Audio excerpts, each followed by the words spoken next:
안녕하세요. 새벽에 책 읽는 아줌마, 엔다줌마입니다. 오늘도 정호승 시인의 산문집, 내 인생에 힘이 되어준 한마디 책을 낭독해 보면서 여러분들과 함께 귀한 깨달음 얻을 수 있었으면 좋겠습니다. 낭독 시작하겠습니다. 용서하는 일보다 용서를 청하는 일이 더 중요하다. 용서하기가 참 힘이 듭니다. 용서했다 생각해도 제 마음이 어느 때 불쑥 용서 이전의 상태로 되돌아가 있는 걸 발견할 수 있거든요.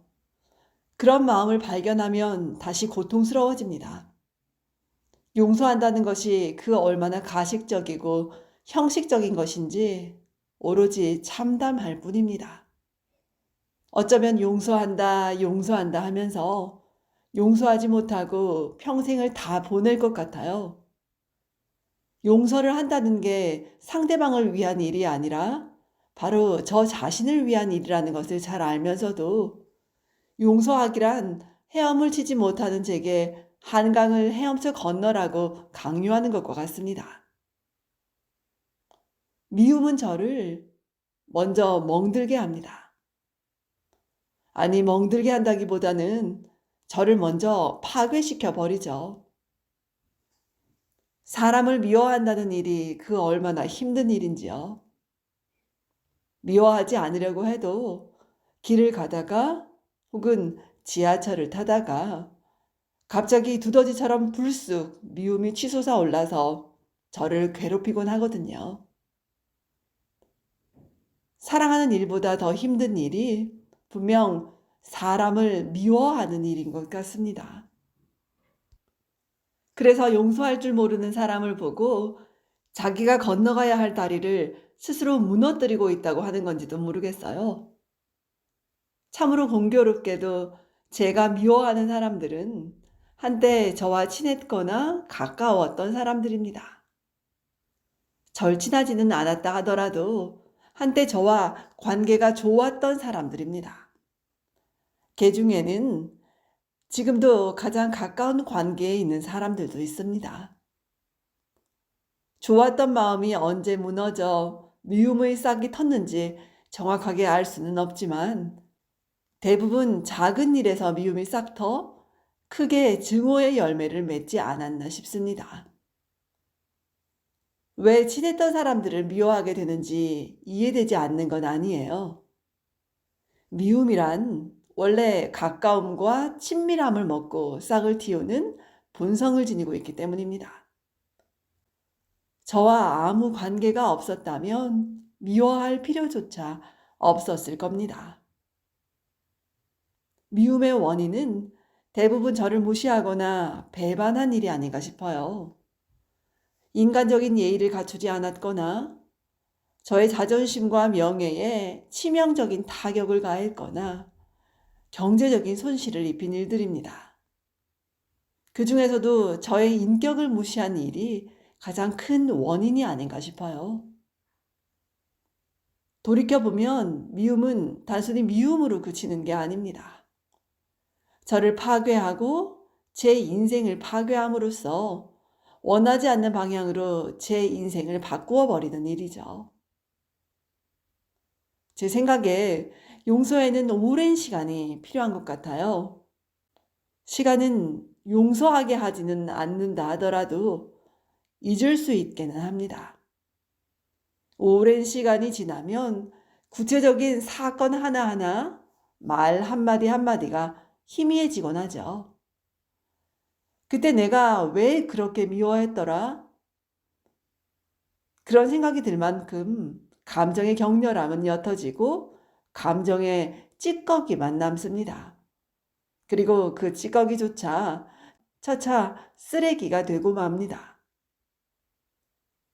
그러나 오랜 세월 동안 시간의 힘에만 맡겨버리고 있기에는 우리의 인생이 너무나 짧습니다. 그래서 용서할 수 없으면 스스로 잊기라도 해야 합니다. 가장 잊어버려야 할 일을 가장 잘 기억하고 있는 우리이지만 의지를 가지고 잊어버리기라도 해야 합니다. 그러면서 동시에 용서를 청하는 일에도 관심을 기울여야겠죠. 저는 지금껏 내가 남을 용서하는 일에만 마음을 썼지, 남이 나를 용서하는 일에 대해서는 소홀했다고 생각됩니다. 아니, 소홀했다기보다 아예 외면하고 살아왔다고 할 수 있을 것 같아요.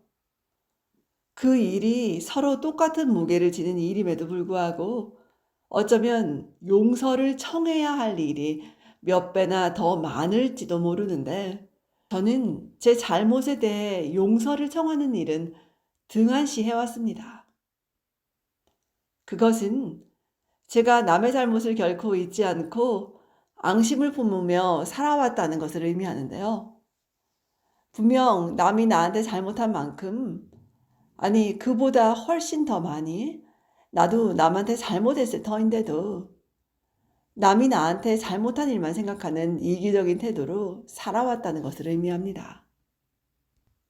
언젠가 김수환 추기경께서 용서하는 일보다 용서를 청하는 일이 더 중요하다는 내용의 글을 쓰신 걸 읽은 적이 있는데요. 대체로 남을 용서해야 한다는 생각은 자주 받는데, 내가 용서를 받아야 한다는 생각은 별로 갖고 있지 않습니다. 별로 잘못한 것이 없다고 자부하기 때문입니다. 자신이 용서받을 필요를 많이 느끼는 사람이 남도 용서할 줄 아는 사람입니다. 추기경의 이 말은 꼭 저를 두고 하는 말씀 같아서 저절로 고개가 숙여지더라고요. 맞아. 나는 용서할 처지에 있는 게 아니라 용서받아야 할 처지에 있는 거야. 내가 누굴 용서할 생각을 하기 전에 내가 용서받아야 할 일이 무엇인가를 먼저 생각해야 돼. 그리고 그런 생각만 할 게 아니라 구체적인 행동으로 용서를 청해야 돼. 청하지도 않았는데 누가 용서해 주겠어? 나도 청하지 않으니까 용서해 주지 않잖아. 남이 나를 용서해 주지 않는다는 것은 내가 용서를 청하지 않았다는 거야. 저는 지금이라도 늦지 않았으니 용서할 줄 아는 사람보다 용서받을 줄 아는 사람이 되어야 한다고 생각했습니다. 그런데 막상 그러려고 하니 먼저 제 잘못을 깨닫지 않으면 안 되었어요. 남이 나를 용서하게 하기 위해서는 내가 먼저 내 잘못을 인정하고 뉘우치는 일이 우선이었죠. 그런데 내 잘못을 깨닫는다는 일이 보통 힘든 일이 아니었습니다. 아무리 생각해도 내 잘못은 좁쌀만하고 남의 잘못은 대들보만하게 보였습니다. 형제의 눈 속에 있는 티는 보면서 자기 눈 속에 있는 들보는 보지 못한다는 예수의 말씀이 딱 맞는 말이어서, 내가 뭐 잘못했는데?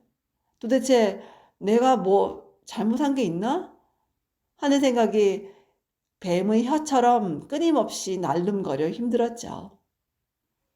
그리고 용서를 청했다 하더라도 막상 용서해주지 않으면 어떡하나 하는 두려움이 앞섰습니다. 용서해주지 않는다고 얼른 용서를 청하기 이전의 상태로 되돌아갈까봐 두려웠습니다.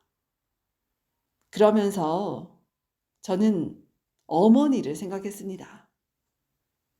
이 세상에서 제일 만만한 사람이 누구일까요? 어머니입니다.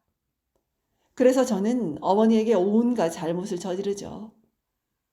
그것은 어머니가 저의 잘못을 언제나 무조건 용서해 주시기 때문입니다. 제 스스로 잘못을 깨닫고 용서를 청할 때까지 기도하며 기다려 주시기 때문인데요. 용서에는 이렇게 자식을 용서하는 모성적 측면이 있습니다. 그래서 용서는 신의 모성적 면모라고 하기도 합니다. 렘브란트의 유명한 그림 중에 오랫동안 탕자로 떠돌다가 돌아온 아들을 아버지가 반가이 끌어안으며 맞이하는 장면의 그림이 있습니다. 성서에 있는 돌아온 탕자의 비유에 등장하는 그 탕자가 배경이 된 그림인데요. 그런데 렘브란트는 무릎을 꿇고 용서를 비는 아들의 어깨 위에 놓인 아버지의 두 팔을 의도적으로 하나는 남자의 팔로 다른 하나는 여자의 팔로 그려놓았습니다. 그것은 렘브란트가 신의 사랑과 용서에는 모성이 그 바탕을 이루고 있음을 나타내기 위해 일부러 그렇게 그린 것 같아요. 용서해주는 사람은 렘브란트 그림에 나타난 아버지처럼 그렇게 우월성이 없어야 합니다. 용서해주는 사람의 우월성이 용서받고 싶어하는 사람의 용기를 짓눌러서는 안 되겠죠. 용기가 짓눌리면 결국 용서를 청할 수 없게 됩니다. 저는 어머니에게 수없이 잘못을 저지르고도 엄마 미안해요. 내가 잘못했어요 하고 말할 때 단 한 번도 두려움을 가져본 적이 없어요. 어머니는 제가 그런 말을 할 때마다 알았다 이 녀석아 하시면서 늘 미소를 잃지 않으셨죠. 저도 제 아이들이 성장하는 과정 속에서 아빠 잘못했어요 라고 말했을 때 아버지라는 권위성과 우월성을 드러내지 않으려고 노력했습니다. 왜 그렇게 했느냐고 묻기보다 앞으로 그러지 않았으면 좋겠다고 말하려고 노력해왔습니다. 용서해주는 사람의 마음속에는 저의 늙은 어머니처럼 미소가 있어야 합니다. 그래야 두려움을 떨치고 용기를 내어 진실의 얼굴로 용서를 청할 수 있습니다. 그래야 용서는 미래로 가는 징검다리가 됩니다. 참다운 용서는 상대방을 위안해주고 안심하게 해줍니다. 참된 용서에는 위안과 격려가 있지요. 어머니처럼 무조건적입니다. 예수도 진정 용서하기 위해서는 조건을 따지지 말고 무조건 용서하라고 했습니다. 지금까지 내 인생의 힘이 되어준 한마디 책을 낭독해 보았습니다. 오늘도 좋은 날 되십시오, 여러분. 엔다주마였습니다.